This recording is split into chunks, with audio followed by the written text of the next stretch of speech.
लखीमपुर खीरी से ऐसी तस्वीर सामने आई है जो राहत भी देती है और सवाल भी खड़े करती है।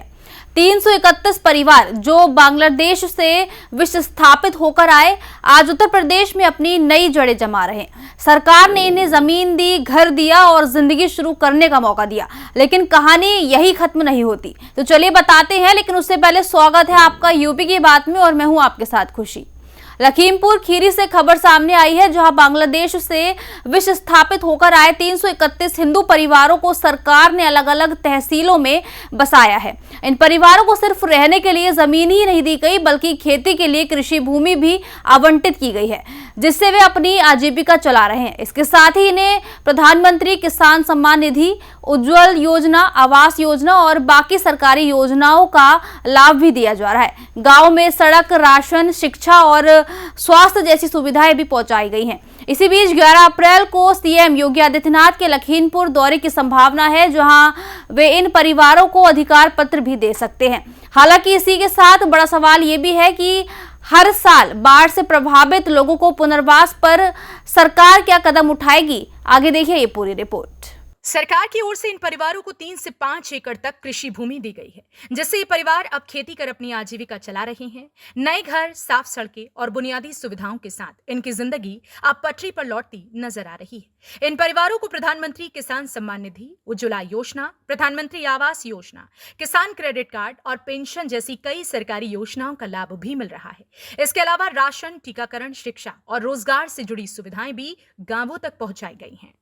सरकारी योजना जब शुरू में मिले तो उसमें योजना के लिए पैसा दिया गया है लोगों को, जैसे मकान बनाने के लिए, तो तब मकान उस पैसे से नहीं बन पाया। जो 2-1 लोगों ने बनाया, उसके बाद जो आवास आया बाद में, जैसे योगी सरकार में, तब कुछ जैसे आवास बना है और योजनाएं का लाभ मिल रहा है आप लोगों को। हाँ, बाकी इस समय जो भी योजना है उसका लाभ मिल रहा है। क्या क्या मिला, कुछ बताएंगे? जैसे सम्मान निधि मिलती, जैसे हाँ पीएम निधि, ये भी मिल जाता है। हम लोग यहाँ है तो खुश है, कोई भी हम लोग दुखी नहीं है।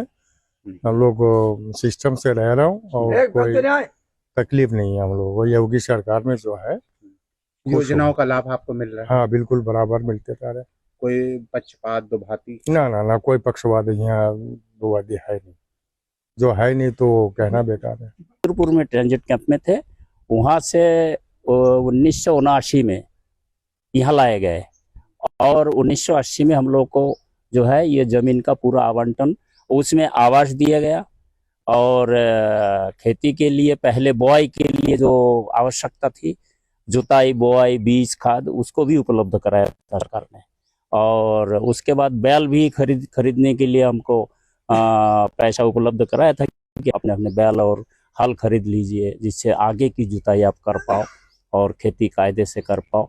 और सिंचाई के लिए यहाँ पर बोरिंग की व्यवस्था और एक इंजन भी दिया था। 4 परिवार मिला करके एक 6.5 हॉर्स पावर वाला इंजन और 4 परिवार को मिला करके एक बोरिंग की व्यवस्था हुई थी, सिंचाई की व्यवस्था की। हालांकि इस पुनर्वास के बीच एक अहम सवाल भी खड़ा हो रहा है। लखीमपुर खीरी के कई इलाके हर साल बाढ़ की चपेट में आते हैं, जहां हजारों लोग लंबे समय से प्रभावित हैं। ऐसे में सवाल यह है कि क्या इन बाढ़ पीड़ितों के लिए भी स्थायी पुनर्वास की कोई ठोस योजना बनाई जाएगी। सूत्रों के मुताबिक 11 अप्रैल को मुख्यमंत्री योगी आदित्यनाथ लखीमपुर खीरी के दौरे पर रहेंगे, जहां वे इन परिवारों को अधिकार पत्र भी वितरित कर सकते हैं। एक तरफ विस्थापित परिवारों को नई जिंदगी देने की पहल, तो दूसरी तरफ बाढ़ पीड़ितों की उम्मीदें। अब देखना यह होगा कि सरकार दोनों मोर्चों पर कैसे संतुलन बनाती है। फिलहाल के लिए इस खबर में इतना ही। देखते रहिए यूपी की बात।